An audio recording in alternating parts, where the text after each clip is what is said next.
What if guilt is not a feeling you sometimes have, but a state you unconsciously live inside?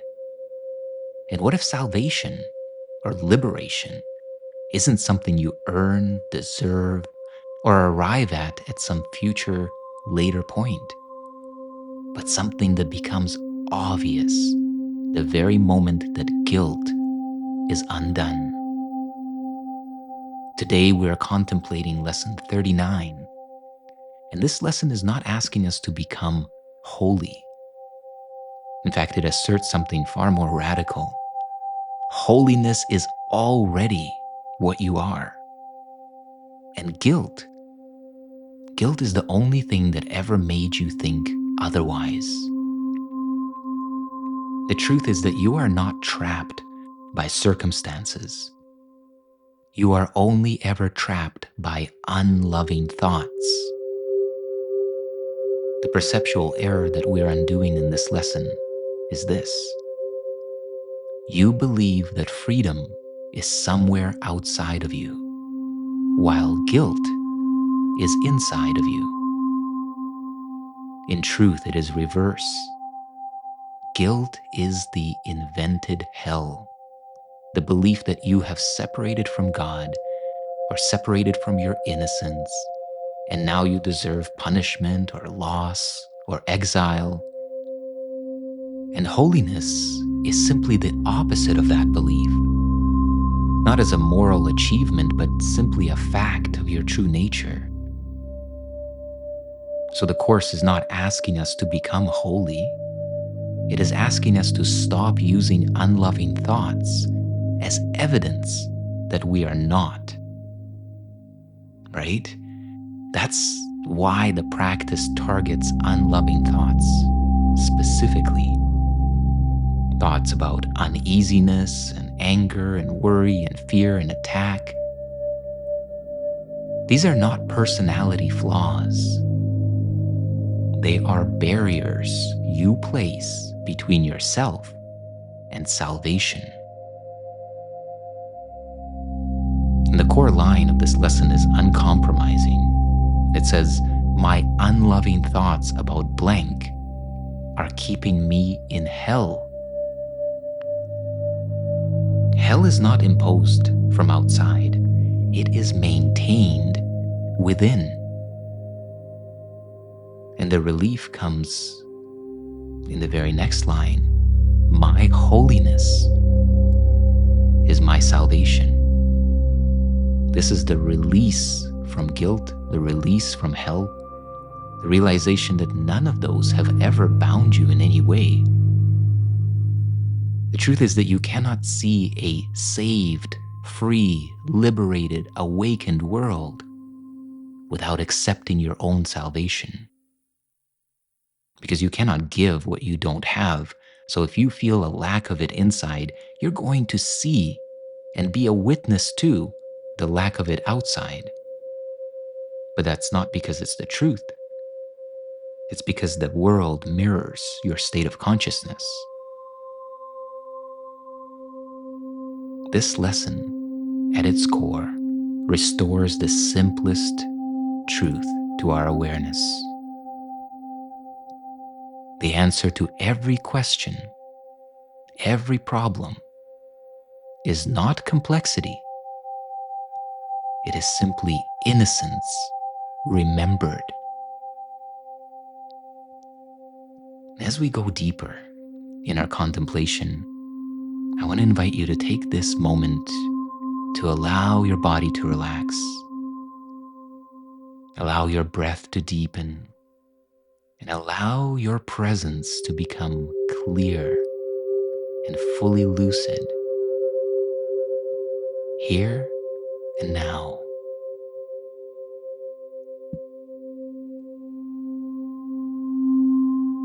And as you rest in presence, I want to invite you to gently place the central idea of this lesson in your mind. My holiness is my salvation. And see if you can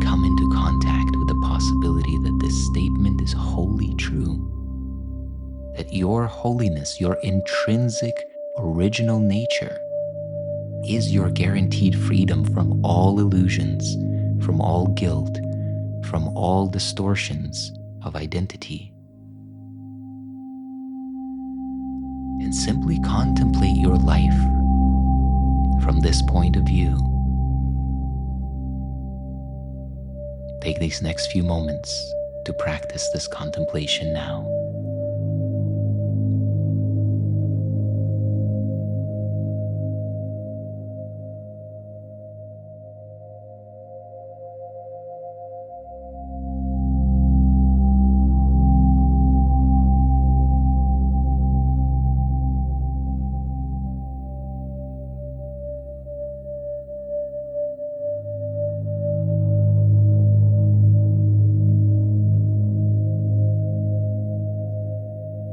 And now, let's begin to unfold our contemplation into dialogue. And the very first question that I want to pose for us is this.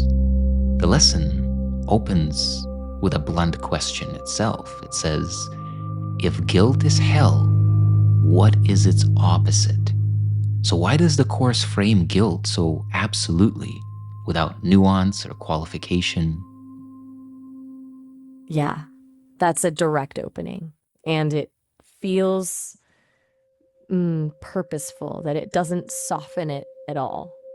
I wonder if the Course is intentionally stripping away any room for debate or qualification, because when we start hedging around guilt, when we say things like, but it's complicated, or it's not that simple, aren't we just protecting it? Like, guilt is valuable for preventing mistakes or maintaining boundaries or something? Maybe the Course is saying, if you're protecting guilt, you're still holding on to hell. Yeah, indeed. I mean, I would say that at the core, when we look at human behavior, guilt is often used as a control mechanism, right? To get somebody else to do something, right? I mean, even starting from childhood, very often parents try to guilt their kids into compliance. And so it's almost like to give up guilt would be to give up a degree of control. And that might make it even more fearful to just be in the world without that extra level, extra layer. That's so true about it being a control mechanism. I can totally see how we get habituated to using it as leverage and then rely on that control like it's keeping us safe. But at what cost? Because if you're constantly regulating behavior through guilt, aren't you also perpetually stuck in a state of being disconnected from the other person? Like, the outcome matters more than the connection. Yeah, I mean, at the core of it, it never works. That's the whole thing, is that in this upside down perception of creation, we think we might be getting something that we want, but actually we are not getting what we want, because what we truly want is peace, love, oneness, freedom from that sense of separation, and guilt will never yield that, right? But yet then, if, we might say, if guilt is truly hell, why does it feel so familiar and reasonable and even necessary? Is it going back to what I shared? Yeah, absolutely. It's so paradoxical because we think guilt equals responsibility or accountability, these things we believe will make us better people. And maybe that's the bait, that it feels reasonable because it's masquerading as maturity, but that connection you're making, that guilt, actually keeps us further from what we actually want. And it feels very true. Maybe it's about trading the story of being a good person for actually feeling good. Well, I wonder then, why innocence can sometimes feel more threatening than guilt. Ooh, that's really interesting. Because if you have to be good through self-judgment and effort, then innocence feels reckless. Like someone let off the hook who should actually be paying for something. If my righteousness keeps me safe from fear, then innocence feels dangerous. And maybe that's actually the threat the ego feels, that it loses its job when there's nothing to fix or correct. Right.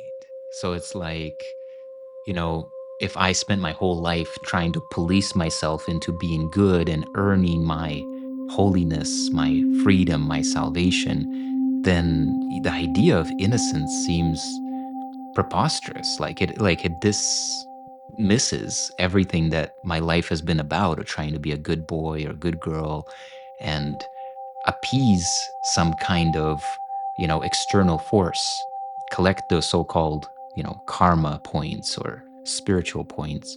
And to some degree, I mean, this just continues on into adulthood and into our spiritual path, doesn't it?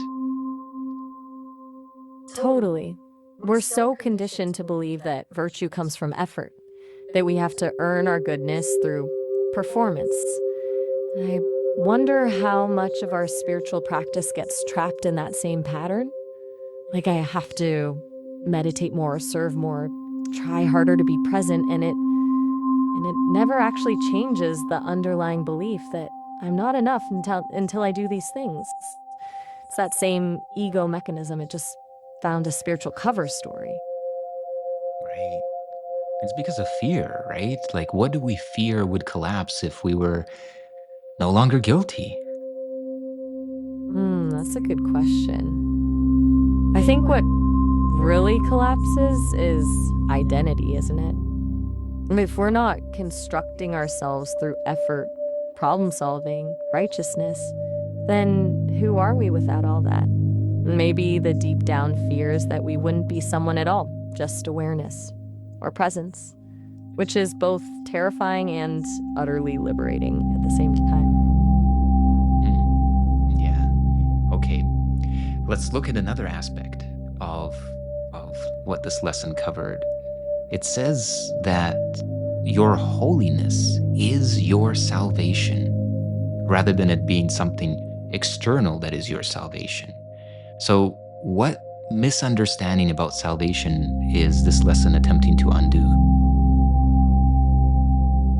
I think it's undoing the idea that salvation is something you wait for or something you achieve. Like, you have to reach a certain spiritual milestone or fix all your problems before you can be saved. This lesson seems to be saying salvation isn't about becoming different. It's about remembering who you already are. It's like your natural state is already that holiness, connection, but we've just been looking in the wrong direction. So it's not like something that can be given to you, right? It's essentially something that is accepted by you. Exactly. It can't be earned or conferred or bestowed. It's available as the truth of what already exists, but you can't actually do anything to get it. It's not about performance, it's about recognizing. It's like standing in the sunlight. You don't have to do anything to deserve the warmth. You just have to notice it's there. And what if you don't notice it's there? Then everything keeps trying to convince you that you need a different outcome, a different situation, better behaviors to access some external salvation. Because the thought that you already are okay, that holiness is inherent in this moment right here, is just unsettling to that other story. It's kind of the ultimate destabilizer. So, okay, let's expand this further, because in this lesson, the Course says a savior must be saved. What do you think that means? That's really powerful. It's like we're always looking outside of ourselves for a rescuer, a savior, God, a guru, something external to pull us out of our messes. And the Course seems to be saying that's the reverse of truth. The rescuer, that part of us that feels called to liberate everyone, is the one that needs to be recognized as already liberated. The helper is already healed. And until you see that about yourself, your attempts to save others will always be based on separation. like seeing others as broken in the first place. How does this relate to the idea of self-sacrifice as love? That's a beautiful connection. Because if you think about it, the impulse to self-sacrifice comes from that same place, believing you need to give something up to earn love or connection. But what if love is actually available without any cost? What if true love isn't about doing for others but recognizing their wholeness? Self-sacrifice turns out to be another illusion about how to reach love rather than simply being its natural expression. Okay, this is really good, right? Because at the core, I remember that this course is always bringing us to this awareness that sacrifice is the law of the ego. It is never about sacrifice. And the more that we're going deeper into this awareness of our true nature as holiness, we are also recognizing that holiness makes no demands on anyone, right? But now let's bring it inward. Why does the practice of this lesson focus on unloving thoughts rather than, let's say, unsavory actions or past mistakes? How do you see that? That's brilliant. Because the Course is saying the problem isn't what we do, it's what we're believing about ourselves that leads us to do those things in the first place. If your mind is at peace, you're not driven to act out from that place. So it's not about moral conduct and changing behavior as much as transforming the core belief, unloving thoughts that underlies the behavior itself. So what is this revealing to us about where hell actually exists? Hell isn't some external place to avoid or escape from. It's the state of having separation and conflict in the mind. It's when we're believing untrue things, clinging to guilt, defining ourselves based on our perceived offenses or shortcomings. When you shift from focusing on fixing actions to observing thoughts, you realize hell isn't a location, it's a state of mind. Right. So as we shift our state of mind through recognition, is what we've been essentially covering throughout all of these lessons, through noticing what's truly happening and recognizing our true nature, then as we arrive in this space, right, like in this lesson, it also points out that holiness answers every question that's ever been asked. What is that aspect all about? Yeah, that's profound. If holiness is the nature of all existence, unlimited and pure awareness, then any sense of question is just a thought against it. I guess that means whatever you're wrestling with, guilt, doubt, pain, even spiritual questioning, is all the same. It's all just thoughts against your natural state. And if all you really are is this peace, then there's nowhere to run to in order to feel better about it. Because this is that freedom right now. Just this here, right? And you're saying that the thoughts that arise, these thoughts are always arising on behalf of a belief in a separate self. And in this way, they are arising, so to speak, against our true nature, right? Exactly. Like these thought patterns we try to manage or solve, our worries, our interpretations of events. They're all ways the ego is trying to define who we are, outside of that simple truth of peace. They feel meaningful because the ego really wants to be real, but they're actually thoughts that distract from the freedom you've never left. Yeah, this is so good. You know, at the core of it, we're coming to this recognition, right? That if guilt is hell and holiness is its opposite, then really, like, what if salvation is not something that you must reach, but actually something that you are no longer willing to argue with? I love that. If holiness is already your nature, if separation is the only fiction, then the whole drama of trying to fix things, improve yourself, make amends, is just resisting what's already true. So maybe salvation isn't being found or reached, but about simply ceasing to debate with what's here. Just that quiet consent to peace. I can feel the relief of that. And Shanti, as we come to the close of this contemplation, this dialogue together, what would you like to leave us with that can maybe help us to see beyond our blind spots as it comes to the teachings of this lesson? I think when doubts or resistance arise, the impulse will be to analyze them, explore them. Like you need to figure it all out. But maybe the simple recognition that this lesson reveals is that all of that effort isn't what changes anything. Just keep returning to the stillness before the thoughts, the space from which they arise and pass away, and see if that space already knows everything it needs to know. Rest in that, rather than trying to know everything through what's moving. Yeah, beautiful. I really love that you keep bringing us back to that space.